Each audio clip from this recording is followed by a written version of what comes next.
Teman-teman thalabatul ilmi yang ada di Yaman.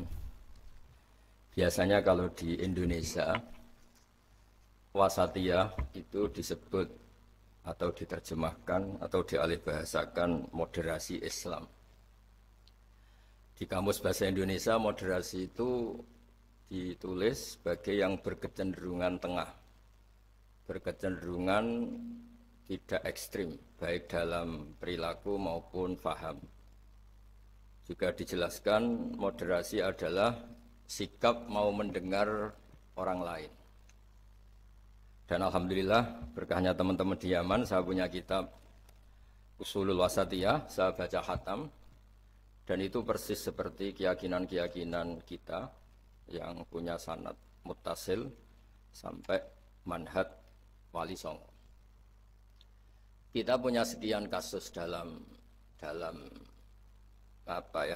sikap manhaji. Dulu perempuan itu tidak boleh belajar karena takutnya kalau belajar itu terus bisa nulis, bisa WA-an, terus takutnya bisa pacaran. Tapi lama-lama itu diketahui kalau terlalu lugu malah jadi korban, jadi objek karena mudah diakali, mudah dikibuli, mudah difitnah. Begitu juga dulu ketika perempuan jadi polisi itu pertanyaannya itu aktivitas lelaki sehingga perempuan tidak boleh. Tapi setelah mendengar beberapa kasus kriminal misalnya pengedaran narkoba itu banyak yang disembunyikan di alat-alat yang khasnya perempuan. Sehingga semenjak dijelaskan polisi kalau itu narkoba disembunyikan di alat perempuan atau alat kelamin, kalau polisinya semua lelaki kayak apa? Sehingga terus mulai tahu pentingnya polisi perempuan. Begitu juga untuk ngecek kasus-kasus pemerkosaan. Itu kalau yang ngecek lelaki kebetulan tidak soleh bisa tidak karu-karuan itu. Kriminalnya semakin banyak. Kedokteran juga gitu dan seterusnya dan seterusnya. Ini barokahnya mau mendengar. Jadi mendengar itu penting meskipun pendapat itu kita tidak cocok. Tapi kalau mendengar itu penting. Dan awalu hadatin itu ya diperdengarkan. Dulu Rasulullah SAW pertama jadi nabi itu ya memperdengarkan orang. Beliau at-tahaddi bin nubuwah, memaklumatkan diri kalau sekarang beliau itu nabi. Dan barokahnya memperdengarkan itu ada logika nubuwah yang didengar oleh orang-orang kafir. Kemudian sebagian mereka itu Islam. Karena logika yang terbangun sudah ada, mainstream sudah ada. Misalnya kalau problem banyak, resiko banyak, ya Tuhannya harus banyak. Maka pertama Nabi jadi Nabi itu digugat dengan kalimat aja'alal alihata ilaha wahida inna hadza lasyai'un ujab. Masa urusan kita banyak, kemudian Tuhannya satu. Kalau urusan kita banyak, Tuhannya harus banyak. Itu logika mainstream saat itu. Sampai Nabi bikin logika tandingan, yaitu kalau kamu jadi buruh dan majikannya banyak, semuanya minta dilayani, semuanya minta diturutin, Anda yang bingung. Kemudian mereka setuju. Terus Nabi memberi satu pemahaman, Tuhan kamu adalah majikan kamu. Rabbukum sayyidukum.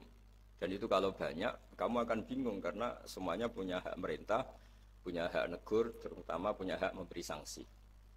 Itu yang disebut dorobawo masalah rojulan fihi syuraka umutasyakisuna wa rojulan salamal lirrojul.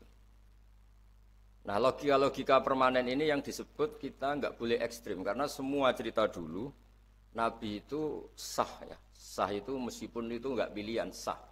Sah mendoakan umatnya kena azab kayak zaman Nabi Nuh, Nabi Soleh. Kalau mereka nggak nerima ajarannya. Tapi itu pun setelah mimba jima ja'athumul bayinat.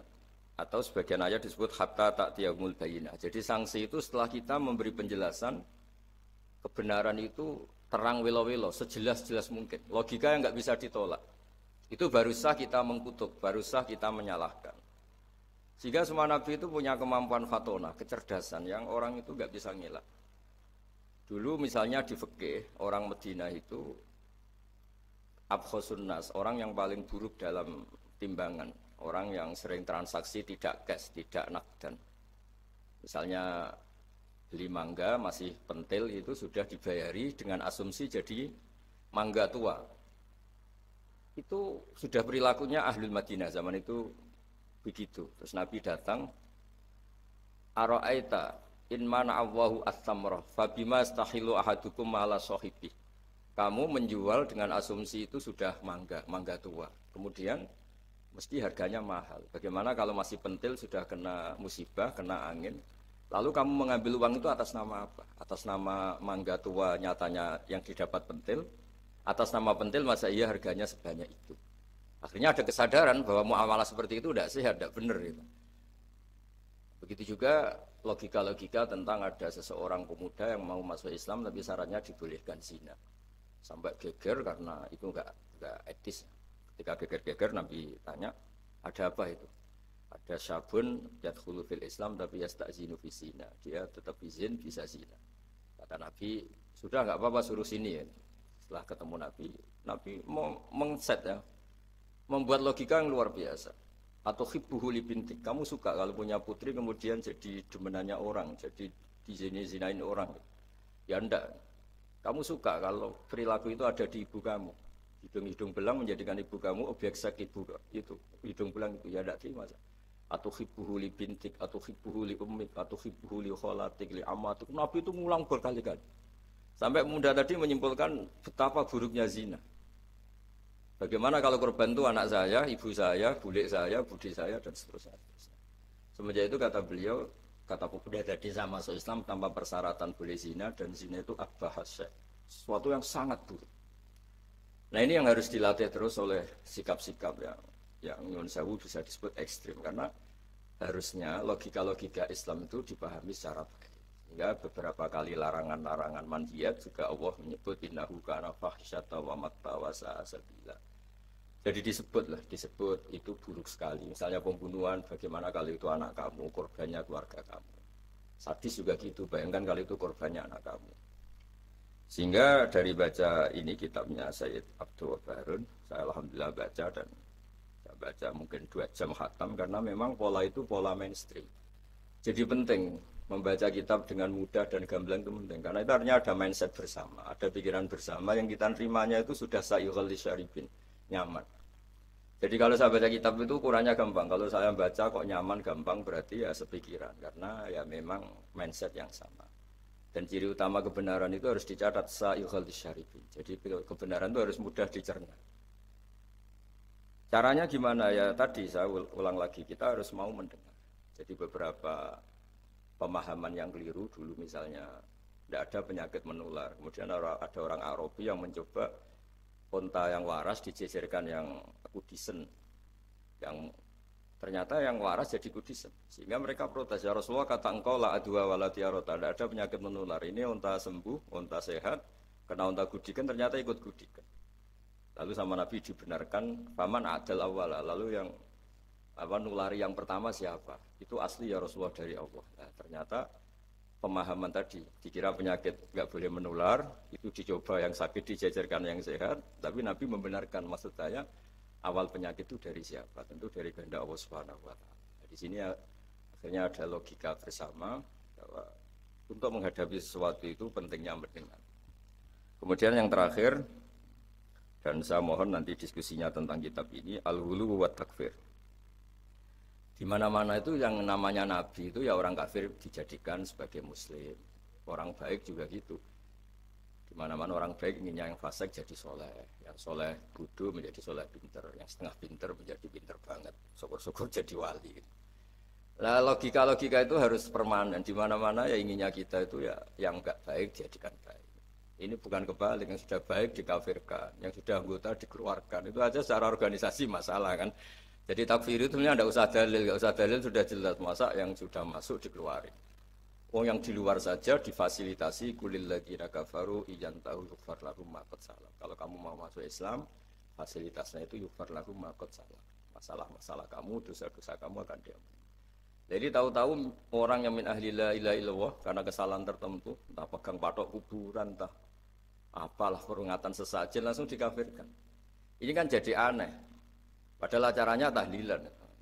Menjadi aneh karena satu kalimat sing dakhala bihal kafiru al-islam. Satu kalimat yang menjadikan orang kafir menjadi Islam. Kemudian dengan kalimat yang sama orang Islam hanya menjadi kafir hanya karena pegang patok kuburan atau karena acara-acara tahlilan yang dianggap khurafat. Ini kan jadi aneh dengan kalimat yang sama, yang satu berstatus mengislamkan, yang satu berstatus mengkafirkan. Nah, sering mendengar gini insya Allah menjadi luar biasa. Masyhur itu dicerita di Bukhari, Dan saya senang cerita itu ada orang syaribul khomri. Mulai dulu memang muhibbinnya Kiai itu ya macam-macam. Dia itu syaribul khomri, tapi kalau nggak di masjid nggak senang. Dia sukanya di dekat-dekat masjid karena dia nggak mau jauh dari tempat orang soleh. Sehingga ketika dikhat oleh Nabi karena keseringan minum sampai wakana yulaqabu khimaron di Bukhari disebut orang itu panggilannya khimar. Tapi ketika sahabat mulai melaknati dia, kata Nabi la tal'anuhu fa innahu yuhibbu wa rasulah. Kamu jangan melaknati pemuda itu, bagaimanapun dia senang Allah dan Rasul. Itu di bab tobat, di beberapa bab di kitab Ihya dijelaskan, sama masih ingat kalimatnya. Falam yukhrijhu bil ma'siyah anil mahabbah. Nabi tidak mengeluarkan orang itu dengan salahnya dia syurbul khamri, tidak dikeluarkan dari status mahabbah. Falam yukhrijhu bil ma'siyah anil mahabbah. Karena ya maksiat itu desainer hawa nafsu dan itu biasanya zallah. Zallah itu tidak status. Tapi kalau mahabbahnya seorang mukmin pada Rasulullah itu status. Dia tahu Rasulullah itu orang benar, maka dia ingin mahabbah. Ya, karena dia punya nafsu, terus ada zallah. Jadi harus dibedakan mana status, mana zallah. Kita orang Indonesia ya loyal sama Indonesia. Kita KTP Indonesia, kartu anggota keluarga ya Indonesia. Tapi jangan juga kalau zallah langsung tidak menjadi warga Indonesia. Kalau ada sanksi ya sanksi aja, tapi jangan sanksi tidak berstatus Indonesia. Sama mukmin juga gitu. Kalau salah ya salah saja. Tapi jangan terus berstatus tidak apa mukmin dan seterusnya. Nah, saya mohon logika-logika ini permanen. Kemudian kita punya hujjah riwayah, punya hujjah sanad yang ditulis Habib Abdul Wahab. Karena barokahnya hujjah itu kita bisa menjelaskan kepada umat gampangnya berislam, gampangnya jadi orang baik. Saya berkali-kali cerita jadi orang baik itu gampang. Apalagi kita ini alhamdulillah senang makan, senang tidur, senang guyon, senang. Ya kalau kita jadi orang baik itu kan gampang. Artinya gampang gimana? Ketika semalaman kita guyon, anggap saja itu tarkul ma'asi ya, barokahnya guyon sama teman-teman, bakas terong bakar, bakas makan-makan. Akhirnya malam itu tidak dugem, tidak maksiat. Barokahnya tidur semalaman ya, barokahnya tarkul ma'asi kuliah. Itu udah gitu. Kalau kamu jadi Islam ekstrim kan, santri kok tidur semalaman, kapan belajarnya? Harusnya tertanya dibalik, alhamdulillah tidur semalaman, kapan kamu bisa maksiat kalau tidur terus ya, barokahnya tidur terus, nggak ada waktu maksiat. Jadi kaidah-kaidah yang kita pelajari zaman ngaji itu, bahwa yang dikatakan taat itu apa? Imtitsalul awamir wastinabun nawahi, ya sudah. Barokahnya tidur itu istinabun nawahi, nawahi kuliah bahkan karena tidur tadi. Nah barokahnya cara pandang yang mudah, sederhana, itmamin mubakhin illa wa yatahaqqaqu bihi tarku haramimma. Fa'il zamu minas sukun tarkul qatli wa minas sukut tarkul qadhaf. Itu ada di kitab Lughul Usul. Orang itu kalau melakukan mubah, pasti saat melakukan mubah itu ada tarkul haram. Tarku haramimma, akan meninggalkan haram apa saja. Makanya perilaku kiai-kiai ya gejol-gejolkan, santri ya gejol-gejolkan. Itu bukan nilai gejol-gejolkannya, tapi istilzat bil mubahat, nyaman dengan hal-hal yang dibolehkan Allah. Dan konsekuensi dari itu saat itu juga pasti tarkul ma'asi. Nah berkahnya berpikir seperti ini jadi enak. Nabi juga sering ketemu anak-anak tanya, ya Umar mafa'alan ruher, kabar burung kamu gimana? Hal-hal seperti itu bercengkrama tapi menjadi suasana itu nyaman. Tapi ketika ditanya ayul islami khairun ya Rasulullah it'amut ta'am. Islam itu pokoknya mangan-mangan, asik gitu ya sudah. Islam itu tabassum, Islam itu talqatu wajhin, ceria. Jadi dengan tahu kalau itu semuanya adalah tuntunan Islam. Kan termasuk wafi buti ahadikum sodako, Islam itu ya kumpul sama istri. Ya sudah, itu kan hal-hal keseharian yang dibutuhkan manusia dan oleh Islam dilegalkan, didukung dan saat yang bersamaan dijamin ada ridha Allah karena di situ ada tarkul ma'asi, ada tarkul munkar. Ya, saya kira demikian, mungkin antum alamu tentang naskah-naskah beliau. Saya hanya tauti'ah ya, hanya memberi dasar bahwa ini sudah benar, naskah-naskah ini saya belajar khatam alhamdulillah. Dan saya tidak ada yang janggal sama sekali karena tadi ciri utama kebenaran itu labanan khalisan sa'ihul syaribin. Assalamualaikum warahmatullahi wabarakatuh.